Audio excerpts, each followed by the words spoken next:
2 अप्रैल 2018 को एक आंदोलन हुआ जिसने SC/ST एक्ट को पुनर्जीवित कर दिया और मरने नहीं दिया, बिल्कुल गलत बात है, बिल्कुल गलत बात है। अगर आप एक अधिवक्ता को बुलाते हो, एक समाज के दर्द को अगर आप यथार्थ में जीना चाहते हो तो उस यथार्थ की कुछ सच्चाइयां समझिए।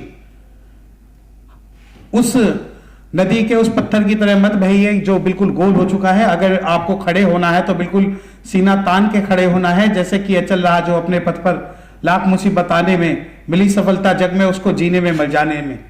हम एक फेक इल्यूजन, एक झूठे भ्रम में जी रहे हैं कि हमने 2 अप्रैल 2018 का आंदोलन करके इस समाज को न्याय दिलाया। बिल्कुल गलत बात है, बिल्कुल गलत। मेरे बड़े भाई सुनील आजाद जी भी यहाँ पर हैं, RR बाग साहब भी हैं, और अभी जितने एडवोकेट्स हैं वो इस बात को बहुत अच्छी तरीके से, हम इस बात को समझेंगे कि क्या 2 अप्रैल 2018 का आंदोलन सक्सेसफुल था या नहीं था।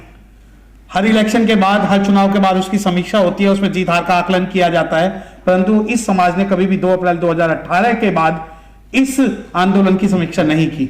और मैं चाहता हूं और मैं मानता हूं कि आज हम इस प्रेस कॉन्फ्रेंस के माध्यम से इस आंदोलन की समीक्षा करें कि क्या यह सक्सेसफुल था या नहीं था, क्या लीगली हमने इस लड़ाई को जीता या नहीं जीता। इस बात के लिए हम थोड़ा सा विचार विमर्श करें तो मेरे हिसाब से ज्यादा अच्छा होगा। देखिए, हम एक शुरू करते हैं कि ये लड़ाई क्या थी। एक जजमेंट आया था, जजमेंट का नाम था काशीनाथ महाजन वर्सेस यूनियन ऑफ इंडिया। एक SC/ST एक्ट है। SC/ST एक्ट 1989 में बना, जिसका मुख्य उद्देश्य था कि भाई जो अनुसूचित जाति जनजाति के जितने भी लोग हैं उन लोगों को न्याय दिलाया जाए। उन्हें अगर कोई उन पर अत्याचार होता है तो उसके लिए एक विशेष law, special law was established by the parliament of India which was for the atrocities committed on the SC/STs। उससे पहले एक एक्ट था civil protection right act, civil protection right act, और वो सिविल प्रोटेक्शन राइट एक्ट जो था वो purely bailable था। उसके बाद केंद्र में एक बिल लाया गया जिसे अनुसूचित जाति जनजाति निवारण अधिनियम के नाम से जाना गया, और उसके अंदर कुछ जो प्रावधान थे या अधिकतर प्रावधान जो है वो गैर जमानती नॉन बेलेबल बनाया गया, और ये जो एक्ट है वो कॉग्निजेबल बनाया गया, यानी संज्ञेय अपराध उसको बनाया गया। उसके बाद क्या होता है, एक मामला जाता है, मामला महाराष्ट्र से आता है, सुप्रीम कोर्ट आता है, जस्टिस UU ललित और justice Goyal, justice UU Lalit और जस्टिस गोयल साहब की बेंच थी। तो इससे पहले जो हमारा बेयर एक्ट था उसके अंदर एक सेक्शन 18 था। Section 18 was that anticipatory bail will not be applicable if offences has been committed under this act. तो सेक्शन 18 जो अनुसूचित जाति जनजाति निवारण अधिनियम का था वो कहता था कि कभी भी SC/ST के अंदर अगर FIR होगी तो उस पे जो एंटीसिपेटरी बेल है उसके प्रावधान लागू नहीं होंगे। Well established law. इस स्टैब्लिश्ड लॉ को थोड़ा सा मॉडिफाइड करते हैं, काशीनाथ महाजन की जजमेंट में आते हैं। काशीनाथ महाजन की जजमेंट में एक शब्द आता है कि prior to arrest of any accused person police will obtain prior permission of the senior police officers like SSP और DSP, then only police will arrest to the accused person. ये एक लॉ आ गया। लॉ आने के बाद ये मुझे नहीं पता, ये मेरा व्यक्तिगत मैं अपने व्यक्तिगत एक्सपीरियंस के आधार पर आप लोगों से बात कर रहा हूं, इसका सामाजिकता से कोई लेना देना नहीं।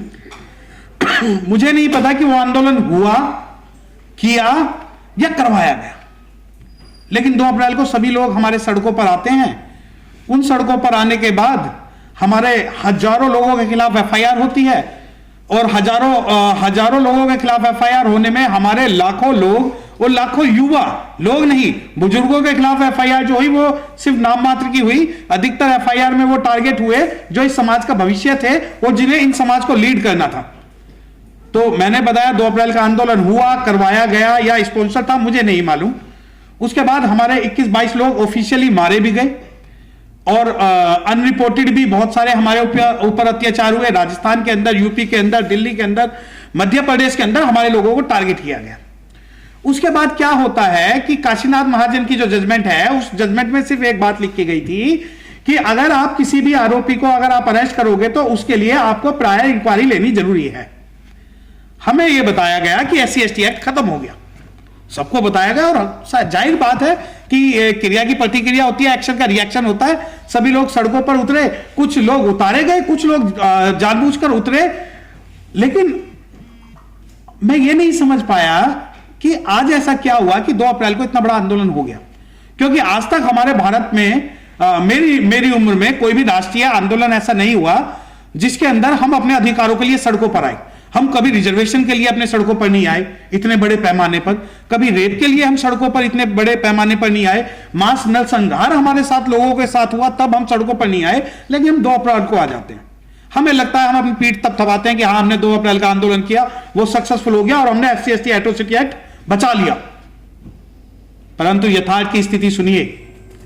मैं अपने बड़े भाई सुनील कुमार आजाद जी को यह बात बताना चाहूंगा कि सैकड़ों मुकदमे SC/ST एक्ट के दिल्ली के अंदर और यूपी के अंदर, मध्य प्रदेश के अंदर आज भी ऐसे हैं जिसके अंदर पुलिस जो है 41A का नोटिस देकर चार्जशीट फाइल करती है और एक्यूज को अरेस्ट नहीं करती। कम से कम काशीनाथ महाजन की जजमेंट से पहले यह बात थी कि एक्यूज जो है वो गिरफ्तार होगा, परंतु आज अगर मुकदमा दर्ज होगा तो आपको शायद यह बात विश्वास ना हो कि दिल्ली जैसे शहरों में 307 लगने के बाद, SC/ST एक्ट लगने के बाद पुलिस जो है 41A का नोटिस देकर उस बंदे को थाने से ही जमानत दे देती है, और जो कि बिल्कुल भी एज पर दी SC/ST एक्ट नहीं है। क्या सुनील कुमार आजाद जी, इससे मैं और RR बागजी से मैं पूछना चाहूंगा क्या इस बारे में मैं सही हूं या नहीं हूं? दूसरी बात, अनिश कुमार की जजमेंट का वो सहारा लेते हैं कि offences who are below than 7 years will be treated as a bailable and the offences which are mentioned in the SC/ST act first schedule totally bailable as per the Anish Kumar judgment. तो क्या काशीनाथ महाजन की judgement के बाद जो हमने आंदोलन किया वो आंदोलन सक्सेसफुल हुआ या नहीं हुआ? उस आंदोलन के तुरंत बाद सरकार एक ऑर्डिनेंस लाती है और सरकार एक बिल बनाती है। बिल बनाने के बाद में कहती है कि सेक्शन 18A के अंदर में जो इंक्वायरी है वो मैंडेटरी नहीं है, वो बिल आता है। उसके बाद में उसके बाद में सुप्रीम कोर्ट के अंदर में एक state of Maharashtra versus union of India की पिटीशन फाइल होती है जो अप्रूव करती है कि जो सरकार ने जो बिल बनाया है कि inquiry is not mandatory prior to arrest of any person is not right in law and we are abolish that judgment of Kashinath Mahajan. SC/ST act में हम आते हैं। उसके बाद क्या होता है, काशीनाथ महाजन की जजमेंट हुई, स्टेट ऑफ महाराष्ट्र की रिवीजन पिटीशन हुई, केंद्र सरकार बिल ले आई। लेकिन आज की स्थिति यह है कि SC/ST एक्ट के अंदर जितनी भी FIR दिल्ली के अंदर होती हैं उनके अंदर गिरफ्तारी नहीं होती। उन सभी को जमानती धाराएं मानकर पुलिस जो है वो अपराधियों को थाने से जमानत दे देती है और पुलिस कहती है कि हमने 41A का नोटिस दे दिया है और अनिश कुमार की जजमेंट के हिसाब से जो offences who are less than 7 years are bailable, hence the all the offences committed under SC/ST act is bailable. लेकिन हमारा आंदोलन भी हुआ, हमारे सैकड़ों हजारों लोगों उसमें जेल भी गए, FIR भी हुई। आज हम इसी समीक्षा करने के लिए बैठे हुए हैं कि क्या आंदोलन का प्रारूप रहा और हमें क्या मिला, क्या SC/ST एक्ट खत्म हुआ। SC/ST एक्ट जजमेंट से पहले भी खत्म नहीं हुआ था और आज भी खत्म नहीं हुआ है, क्योंकि यहां पर एक सिद्धांत है लॉ का कि special law always prevail to the general law. General law होता है CRPC और IPC और स्पेशल लॉ होता है SC/ST एक्ट। लेकिन अब क्या होता है, केंद्र सरकार हमारे साथ खेल खेलती है और हमें सिंपैथी लेने की कोशिश करती है कि नहीं हमने आपका SC/ST एक्ट रिस्टोर करा दिया है और अब वो पहले जैसा है, जबकि ऐसा नहीं है। आज स्थिति यह है कि उत्तर प्रदेश, महाराष्ट्र, छत्तीसगढ़, दिल्ली, हरियाणा में भी बहुत एट्रोसिटीज होती हैं। उन सभी के अंदर SC/ST एक्ट जहां लग जाता है वहां पूरा सिस्टम जो है एक्यूज को बचाने के लिए काम में लग जाता है। परंतु हमारे जो बच्चे जिनके खिलाफ FIR हुई, FIR किन धाराओं में हुई, FIR का परिणाम क्या हुआ, क्या हमें उससे न्याय मिला या नहीं मिला? न्याय मिला। देखिए लॉ का एक सिद्धांत है innocent unless prove guilty. Innocent unless prove guilty. आप जब तक जो है इनोसेंट माने जाओगे जब तक कि आपको जो लॉ की एक प्रक्रिया के द्वारा आपको गिल्टी प्रूव ना कर दिया जाए। परंतु हमारे जितनी भी FIR हुई हैं, जैसे कि दिल्ली के अंदर 148 से 149 IPC में FIR दर्ज हुई, prevention of public property act में FIR दर्ज हुई, डिफेसमेंट ऑफ पब्लिक प्रॉपर्टी के अंदर में FIR हुई। मैं बताना चाहता हूं नॉन अवेलेबल सेक्शंस में भी हमारे लोगों को जेल में डाला गया। और स्थिति यह रही कि जिन मामलों में क्लोजर रिपोर्ट लगनी थी उनमें चार्जशीट फाइल हुई। चार्जशीट फाइल होने का मतलब यह था कि देखिए एक प्ली ऑफ अलेबाई है, लॉ में एक सिद्धांत एविडेंस का है कि अगर कोई व्यक्ति दूसरी जगह मौजूद है तो वो उस बात को डिफेंस लेके उसको हम जो है इनोसेंट प्रूव करा सकते हैं, परंतु लॉ प्ली ऑफ अलेबाई हमारे केसेस में नहीं ली गई और मेयर जो डिस्क्लोजर के आधार पर कि अगर, और ये देखिए कि ये नहीं कि 1 2 3 4 5 लोगों के नाम एफआईआर में आए, पूरे गांव में जितने भी 18 से 32 साल के युवा थे सबके नाम उन्होंने लिख दिए और वो सारे के सारे डिस्क्लोजर के आधार पर आज अपराधी हैं। और प्ली ऑफ अलीबाई इस वजह से हम नहीं ले पाए क्योंकि जो जुडिशियल सिस्टम है वो हमारा नहीं है। जुडिशियल सिस्टम हमारे अंदर में क्यों नहीं आएगा? क्योंकि हमारे पास अच्छे वकील नहीं है। अगर हमारे पास जो अच्छे वकील है, हमारा समाज उनको डिस्कार्ड करता है और ये मानता है कि ये हमारी पैरवी के लिए जो है काबिल नहीं है। और उसी का कारण ये रहा कि हमारे जो अधिकतर मुकदमे जो खराब हुए दूसरे लोगों ने खराब की, उन्होंने चार्ज पे उन्हें चार्ज शीटेड कराया, जबकि हमारी मेन आर्ग्यूमेंट ये होनी चाहिए थी कि चार्ज पे उन्हें डिस्चार्ज कराएं। डिस्चार्ज अगर वो नहीं होते तो उसकी अपील में जाए, अपील में हाई कोर्ट जाए और सुप्रीम कोर्ट में तो हमारे पास बहुत सारे आर बाग जैसे या हमारे जैसे बहुत सारे वकील हैं जो आपकी लड़ाई लड़ने के लिए तैयार थे। परंतु क्या वो आज तक ऐसा हुआ? क्या 2 अप्रैल का एक भी मुकदमा सुप्रीम कोर्ट में इस आधार पर आया कि ये व्यक्ति वहां मौजूद था और इसके ऊपर एफआईआर दर्ज नहीं होनी चाहिए थी? वो नहीं हुआ। हाँ, उसके अलावा जो प्रॉपर्टी डैमेजेस करने के नाम पे 148 149 186 183 307 308 इन्होंने लगाई, क्या उस पे हम अच्छी तरीके से मुकदमों को लड़े? हमने एक रास्ता अपनाया कि हम सरकार से गुजारिश करते हैं कि मुकदमों को वापस ले। अगर कसाई मुर्गे और बकरों पर रहम करने लग जाए तो कसाई की दुकान बंद हो जाएगी। और हम आज उस बंद मुर्गे की तरह उनके सामने फड़फड़ा रहे हैं कि हमें हलाल मत करो, हमें माफ कर दो, जबकि हम दोषी नहीं हैं। तो क्या ये जो लड़ाई है सरकार के माध्यम से लड़ी जा सकती है? क्या हमारी जो मांग है वो हमारी संवैधानिक मांग है या भीख है? सबसे पहले हमें ये समझना होगा। अगर ये संवैधानिक मांग है तो क्यों आज हम यहां मंच पर खड़े होने से डर रहे हैं?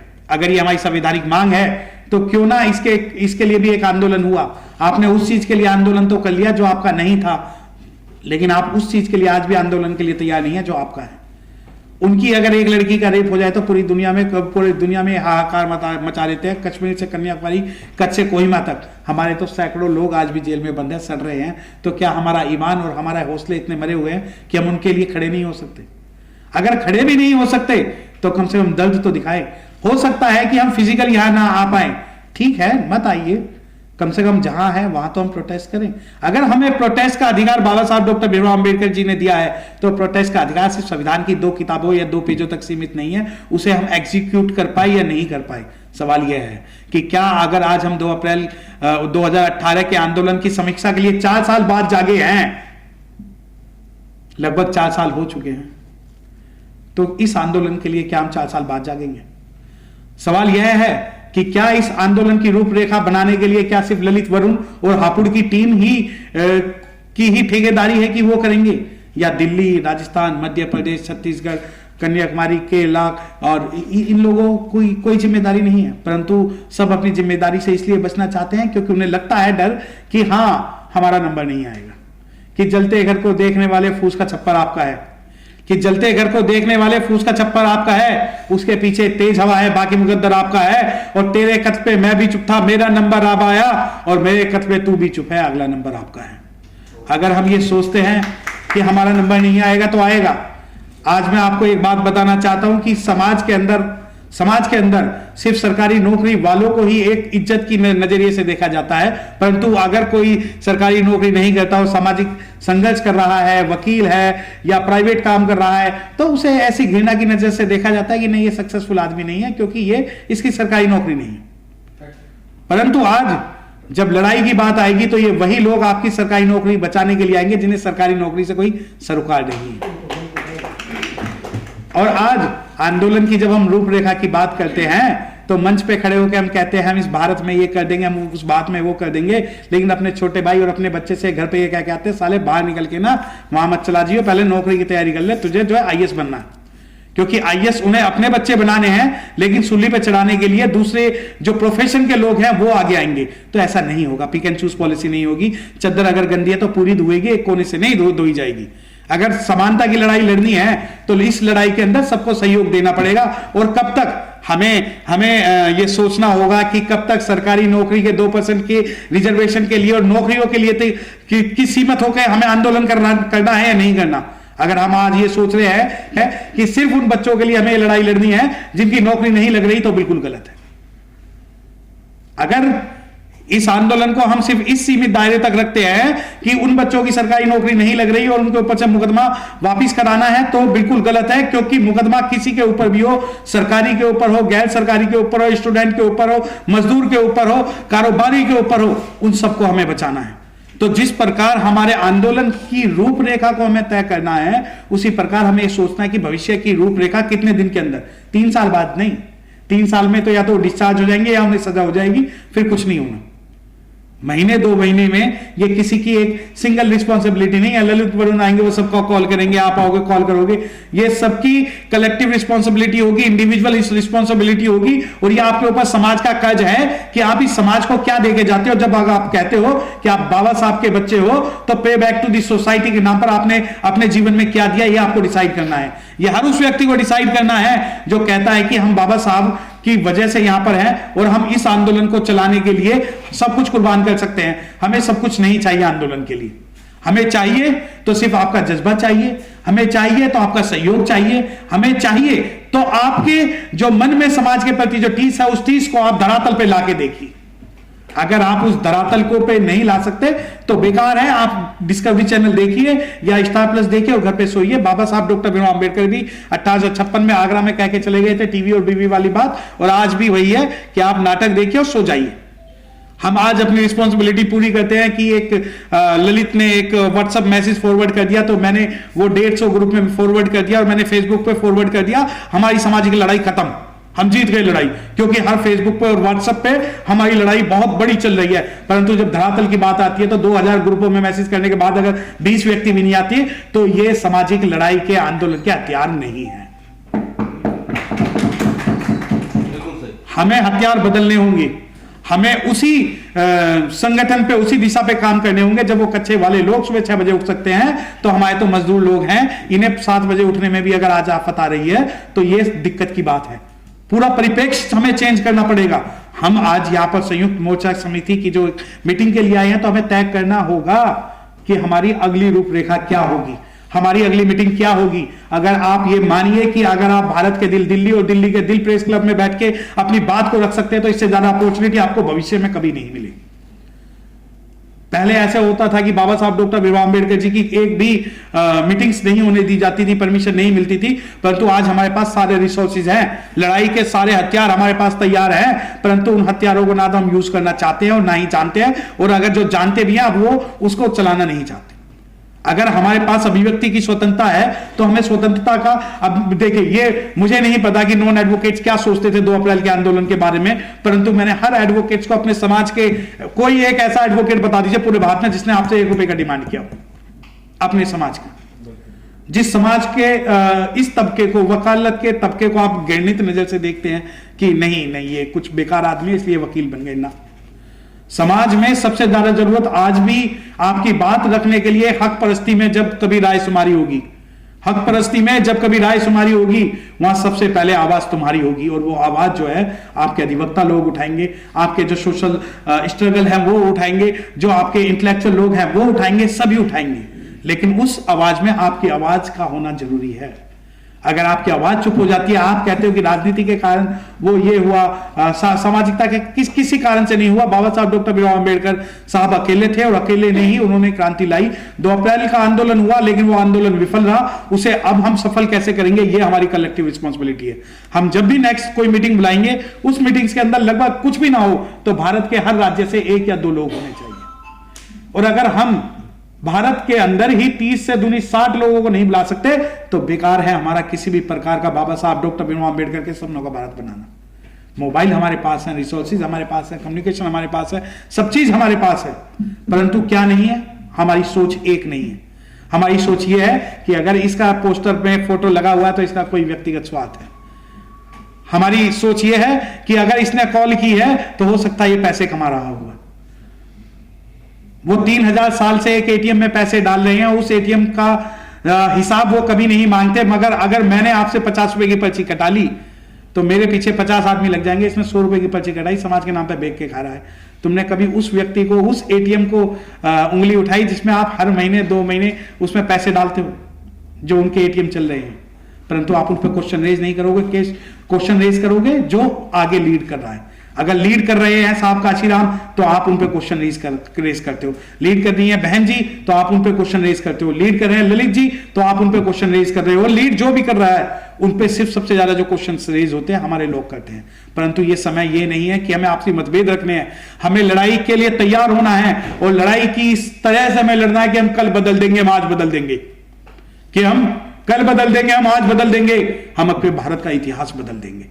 और इतिहास बदलने के लिए हम आज यहां बैठे हैं और यहां से प्रण करके हमें जाना है कि हम कुछ करेंगे, कि हम कुछ करेंगे, कि अगर खिलाफ है, अगर खिलाफ है तो होने दो, जान थोड़ी है। कि अगर सब खिलाफ है तो होने दो, जान थोड़ी है। सब धुआं है, आसमान थोड़ी है, और लगेगी आग तो आएंगे कई घर जद में। यहां सिर्फ हमारा मकान थोड़ी है, यहां सिर्फ हमारा मकान थोड़ी है। जो लोग सोचते हैं कि हमारे घर में आग नहीं लगेगी, तो घर में आग तो लगेगी। ये तो हजारों साल से लगाते आ रहे हैं, तो हमें उस चीज के लिए तैयार रहना है। और जो लीगल लड़ाई है, मैं चाहता हूं कि इस पे एक लीगल एक्सपर्ट की, एक नेशनल लेवल की एक टीम बनाई जाए सुनील कुमार आजाद जी के नेतृत्व में, या हमारे जितने भी वरिष्ठ एडवोकेट्स के नेतृत्व में। जो आपकी लड़ाई आप सड़कों पे लड़िए, हमारी लड़ाई हम कोर्ट में लड़ेंगे। और मैं आपको यह आश्वासन देना चाहता हूं कि दिल्ली में जब भी आपको मेरी जरूरत होगी, मैं और मेरी टीम सारी आपके साथ होगी।